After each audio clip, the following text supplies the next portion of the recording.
शिवाजी महाराज का जयकारा बोलाता हूं, मेरे साथ दोनों हाथ उठाइए, उठाइए दोनों हाथ, विजय के संकल्प की मुट्ठी दीजिए और मेरे साथ बोले जय शिवाजी, जय भवानी, जय जय जय जय जय शिवाजी,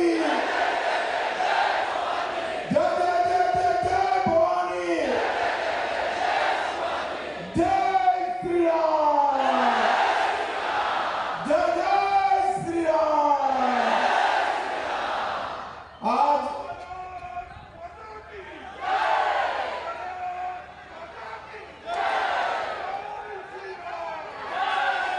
बैठ जाइए सभी लोग, भाइयों बहनों, आज मेरे साथ पालघर की ये विशाल जनसभा में आए हुए असली शिवसेना के मुख्यमंत्री एकनाथ शिंदे जी के लिए जोर से ताली बजाइए।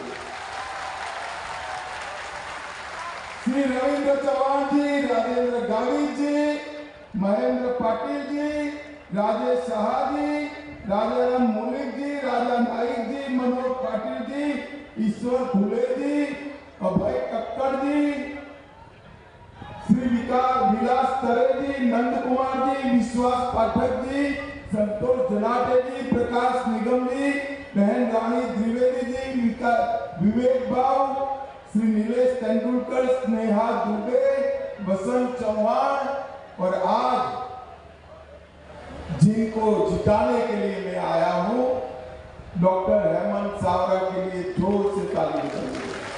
हेमंत आगे आओ, आगे आओ, आगे आकर मुद्रा करो, जोर से ताली बजाओ हेमंत जी के लिए।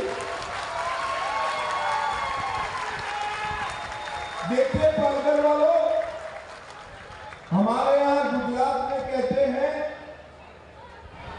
कि एक काम करने से, एक बार मेहनत करने से दो काम होते हैं तो तुरंत करना चाहिए। मुझे बताओ करना चाहिए या नहीं करना चाहिए? तो हेमंत को वोट देने से हेमंत को खासदार बनेंगे और विष्णु भाव को श्रद्धांजलि देने का भी काम आप कर दोगे। बोलो दोनों काम हो जाएगा या नहीं हो जाएगा? और इसमें तो तीसरा भी होने वाला है। हेमंत जी के नाम के सामने कमल के निशान पर बटन दबाते ही मोदी जी तीसरी बार प्रधानमंत्री बनने वाले हैं। तो भैया एक ही बार मेहनत करने से अगर तीन काम कर हो जाते हैं तो करने चाहिए या नहीं करने चाहिए? जोर से बोलो, करने चाहिए नहीं करने चाहिए?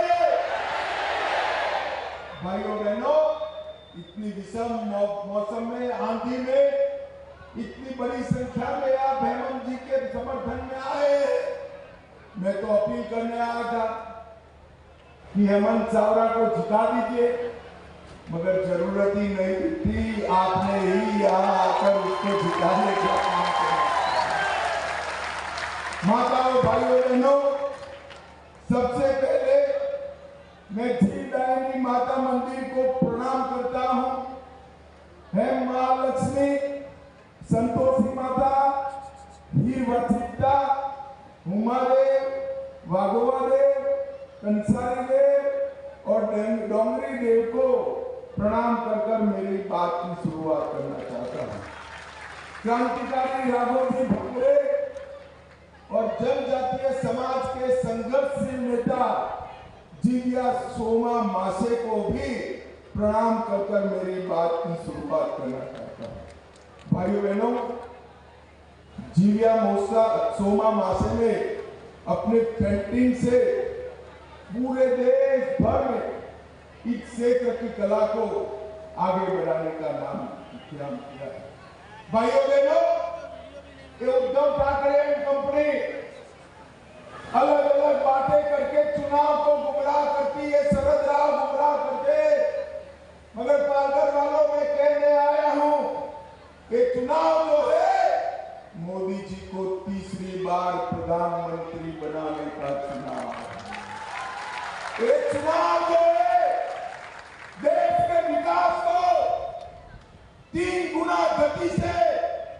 आगे बढ़ाने का चुनाव है। ये चुनाव है भारत को दुनिया में तीसरे नंबर का अर्थतंत्र बनाने का चुनाव। और ये चुनाव है, मेरी गरीब आदिवासी समाज की बहनें आई हैं, वो माताओं बहनों को 3 करोड़ लखपति दीदी बनाने का ये चुनाव है। भाइयों बहनों, ये सारे इंडिया अलायंस वाले इकट्ठा हुए, उनका एक ही काम है, सुबह शाम मोदी जी को गाली देना।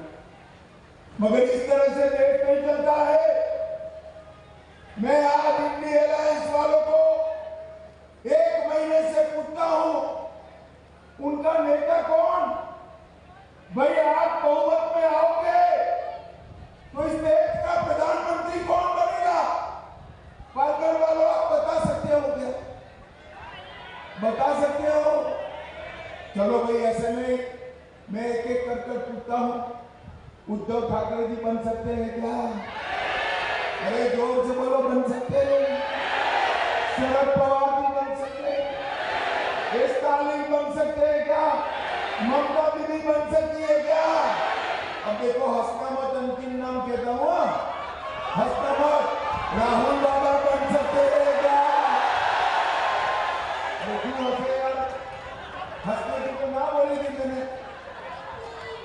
भाइयों बहनों, जब एक पत्रकार ने इनके जोकर टाइप नेता को पूछा कि भाई आपका नेता कौन, तो उन्होंने कहा हम बारी बारी 5 साल बदलते रहेंगे।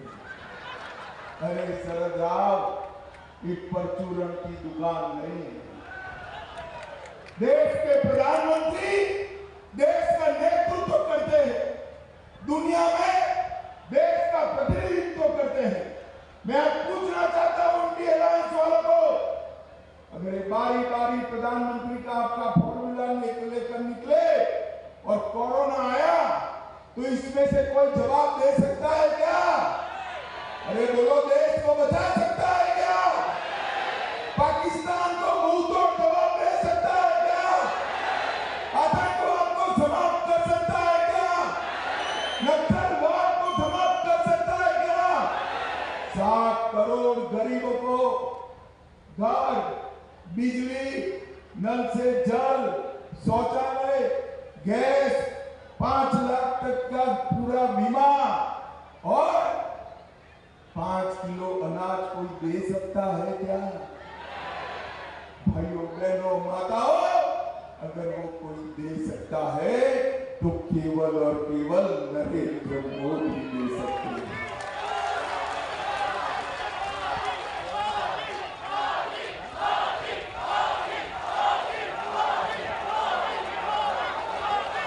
भारत माता की। और भाइयों बहनों, मैं बताता हूं, 10 साल तक इस सोनिया मनमोहन ने देश चलाया। यही खिचड़ी अलायंस था, यही इंडिया अलायंस था। 12 लाख करोड़ के घपले, घोटाले, भ्रष्टाचार किए, 12 लाख करोड़ के। और दूसरी ओर नरेंद्र मोदी जी है, 23 साल से मुख्यमंत्री प्रधानमंत्री है।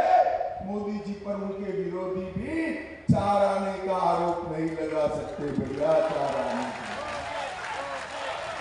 10 साल तक ये सोनिया मनमोहन सरकार चली, आए दिन पाकिस्तान से आलिया, मालिया, जमालिया घुस जाते थे, बम धमाके करते थे। अरे हमारे मुंबई को दहला दिया, मौनी बाबा कुछ नहीं करते थे।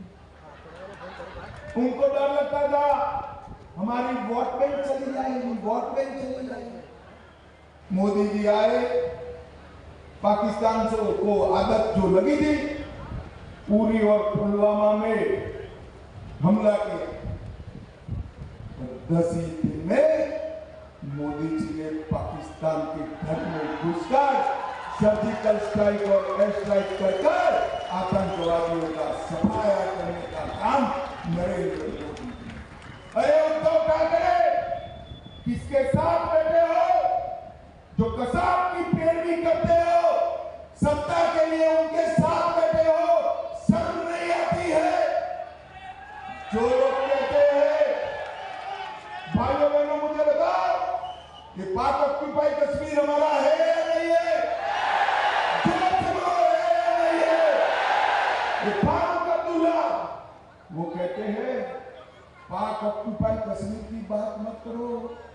पास एटम बम है। कांग्रेस के नेता मणिशंकर अय्यर कहते हैं पाकिस्तान को सम्मान दो, पाक अक्टूबर कश्मीर न मांगो, क्योंकि उनके पास एटम बम है। अरे राहुल बाबा, डरना है तो डरो, हम तो भाजपा वाले हैं, भाजपा वाले। मैं आज बता कर जाता हूं, नरेंद्र मोदी हमारे नेता है, पाक ऑक्यूपाई कश्मीर भारत का था, है और रहेगा। इस पर हमारे दावे को कोई हिला नहीं सकता। भाइयों बहनों, किस प्रकार की मानसिकता, मुझे बताओ, ये लोग देश सुरक्षित रख सकते हैं? रख सकते हैं? पाकिस्तान को मुंह तोड़ जवाब दे सकते हैं? अरे उद्धव बाबा, उद्धव जी, मुझे एक जवाब दीजिए।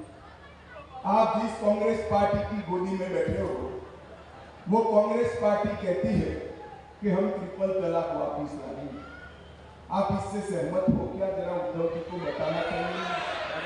वो नहीं बताएंगे, उनके दिमाग पर सत्ता की महत्वाकांक्षा है। मगर आप बताओ भाई, ट्रिपल तलाक वापिस लाना चाहिए क्या? अरे जोर से बोलो, लाना चाहिए।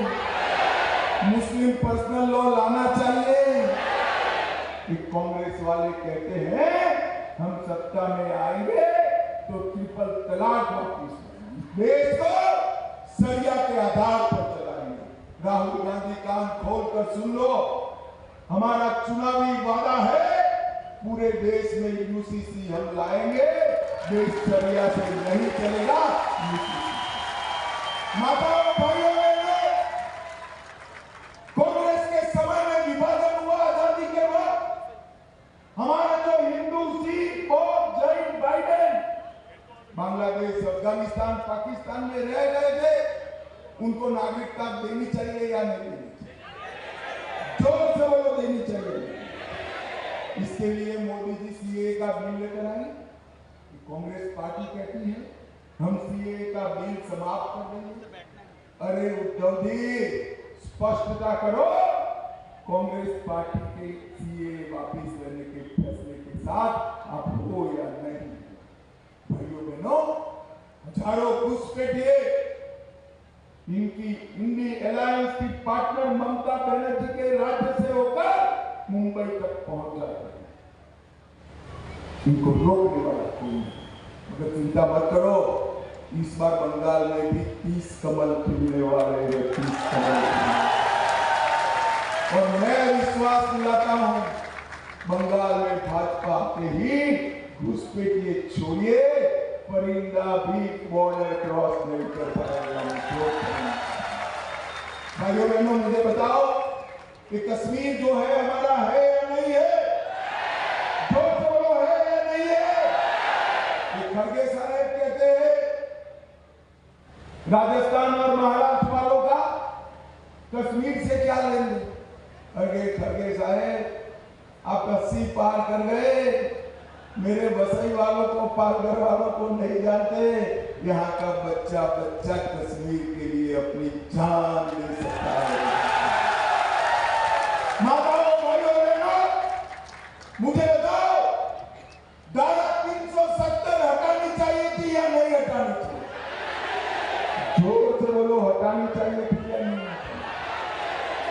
इस 70 साल से कांग्रेस पार्टी धारा 370 को अनौरस संतान की तरह अपनी गोदी में खिला। आपने मोदी जी को दूसरी बार प्रधानमंत्री बनाया।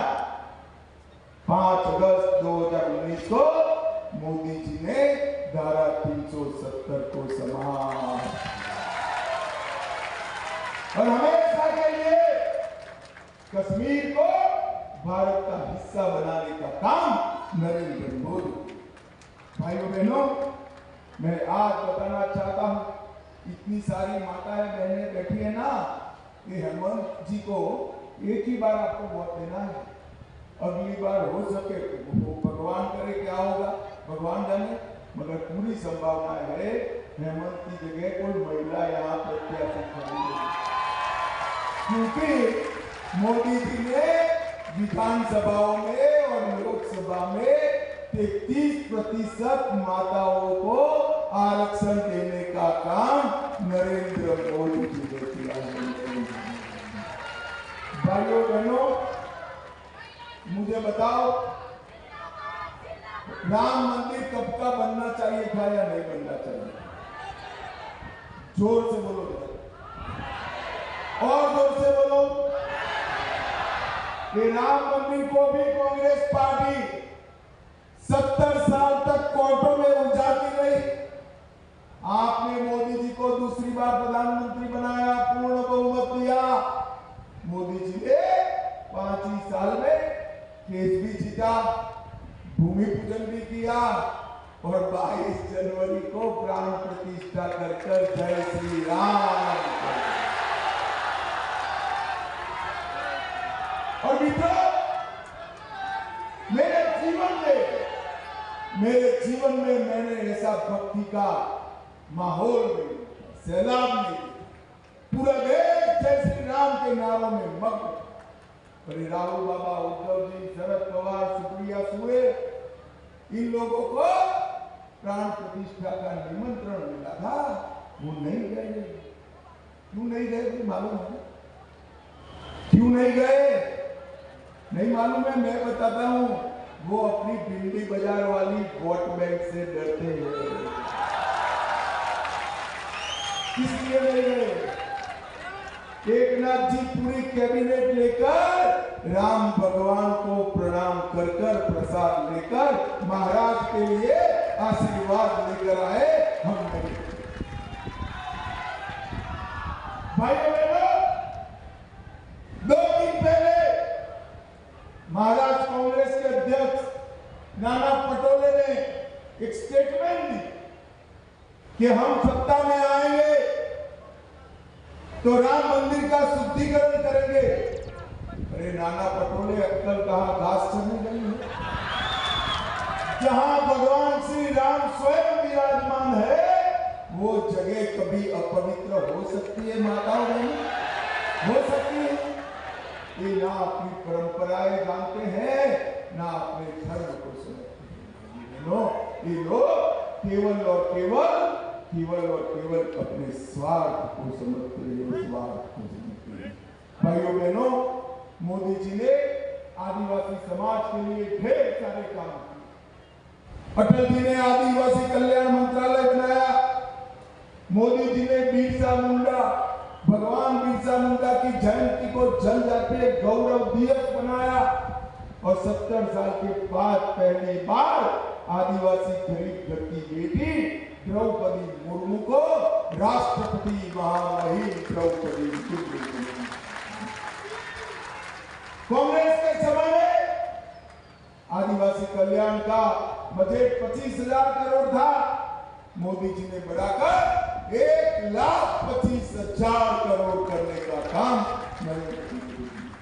सिकल सेल के लिए इंस्टीट्यूट बनाई, डिस्ट्रिक्ट मिनरल फंड बनाया और इसके साथ साथ एकलव्य विद्यालय बनाए। 740 एकलव्य विद्यालय बनाने का काम नरेंद्र मोदी जी ने किया है। भाइयों बहनों, मैं आज आपको कहूं, भारतीय जनता पार्टी, शिवसेना, हमारे साथी दल, नख से लेकर सीख तक देश के लिए जीने वाले लोगों को, और ये इंडी अलायंस उनका उद्देश्य। मोदी जी कहते हैं मेरे जीवन का क्षण क्षण और शरीर का कण कण मां भारती को समर्पित, मेरे देश के गरीब भाई बहनों को समर्पित, उनके कल्याण के लिए, उनकी रक्षा के लिए मैं जीवन जी रहा हूं।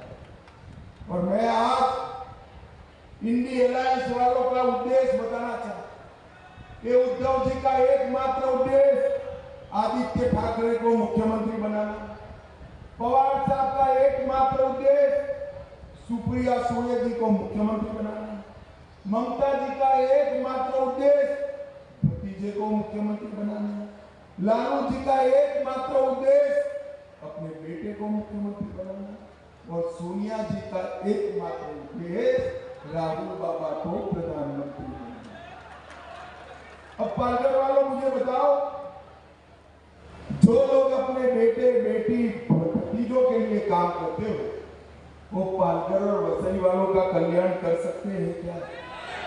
अरे भाई जोर से बोलो, आपका कल्याण कर सकते हैं क्या? वो अपने बेटे में से ही बाहर नहीं आता है, आपका कल्याण क्या करेंगे? आपका कल्याण कौन कर सकता है? जोर से बोलो, कौन कर सकता है? और लोग से बोलो, कौन कर सकता है? केवल और केवल नरेंद्र मोदी जी कर सकते हैं, और कोई। भाइयों बहनों, क्षेत्र के विकास के लिए मोदी जी ने ढेर सारे काम करे। वर्धमान पोर्ट बनाने के लिए 76,000 रुपए का आवंटन किया। जेएनपीटी का विकास हो रहा है। 6.5 लाख कंटेनर की क्षमता 10 लाख तक पहुंचाई, और 10 वर्ष में 10 लाख का प्रत्यक्ष और परोक्ष रोजगार एक सूत्र को मिलने वाला है। सबसे बड़ा लंबा समुद्री पुल 17 किलोमीटर का अटल सेतु बनाने का काम किया।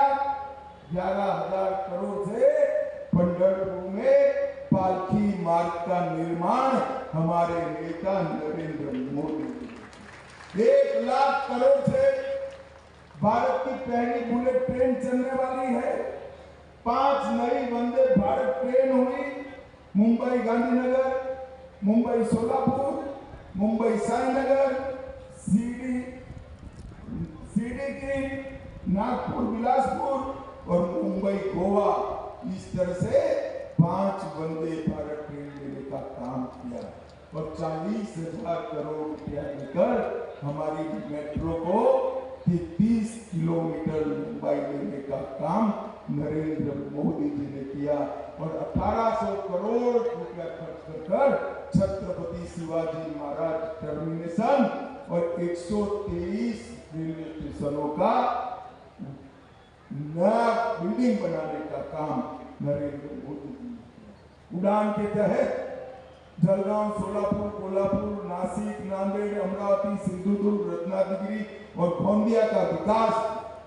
और भाइयों बहनों, मैं आज यहाँ पालघर की बात करना चाहता हूँ। 400 ml पानी का इंतजाम एकनाथ शिंदे और देवेंद्र फडणवीस ने किया है। सूर्या बांध से पानी लाकर वसई पालघर वालों की प्यास बुझाने का काम किया। सिर्फ पालघर के 2600 मछुआरों को मोदी सरकार पाकिस्तान से छुड़ा कर आई है, और वसई बारिंदर जाने वाले लोगों के लिए रो फेरी शुरू करने की बात भी पक्की हो गई है, शुरू हो गई। गैस पाइपलाइन का काम चल रहा है। 5,34,000 लोगों को 5 लाख तक का पूरा स्वास्थ्य का खर्चा अब नरेंद्र मोदी सरकार दे रही है। 260 करोड़ रुपया किसान सम्मान निधि के दे रही है, और स्वनिधि योजना के तहत 18,000 युवाओं को हमने काम देने का निर्णय किया। भाइयों बहनों, नरेंद्र मोदी जी ने देश के अर्थतंत्र को 11वें नंबर से 5वें नंबर पर लाया है, और मैं आपको मोदी गारंटी कहता हूं, तीसरी बार चुनकर ला दो, 5वें नंबर से संसार का 3रे नंबर का अर्थतंत्र हमारा देश। हम देश को सुरक्षित बनाएंगे। कोई आंख उठाकर देश के सामने न देख सके, ऐसी चौबंद सुरक्षा व्यवस्था केवल और केवल भारतीय जनता पार्टी और नरेंद्र मोदी।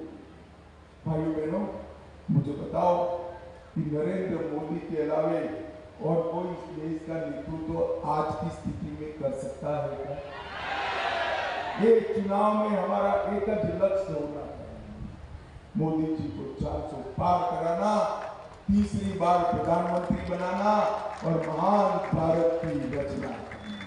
भाइयों बहनों, ये इंडी अलायंस के साथ जो एक सर्कस जैसा अलायंस बना है, वो हमारे मोदी जी का मुकाबला नहीं कर सकता। और ये हेमंत विष्णु सावरे पीछे से तो डॉक्टर है, मगर ऐसा विनम्र नेता आपको मिलेगा जिस इसको इनके पिताजी की तरह आप सालों तक याद करोगे, सालों तक। मुझे बताओ पालघर वालों, आगे आओ हेमंत जी, सालों तक याद करोगे। मैंने कहा अब मैं पूछना चाहता हूं, हेमंत जी को प्रचंड बहुमत से जिताओगे? जोर से बोलो, जिताओगे? कमल के निशान पर बटन दबाओगे? 400 पार कराओगे? मोदी जी को तीसरी बार प्रधानमंत्री बनाओगे? और असली शिवसेना कौन, नकली शिवसेना कौन, वो उद्धव जी को बता दोगे? तो मेरे साथ दोनों हाथ उठाइए, उठाइए दोनों हाथ, विजय के संकल्प की मुट्ठी पीछे और प्रचंड आवाज से बोलिए, जय श्री राम, जय जय श्री राम, भारत माता की, वंदे वंदे वंदे।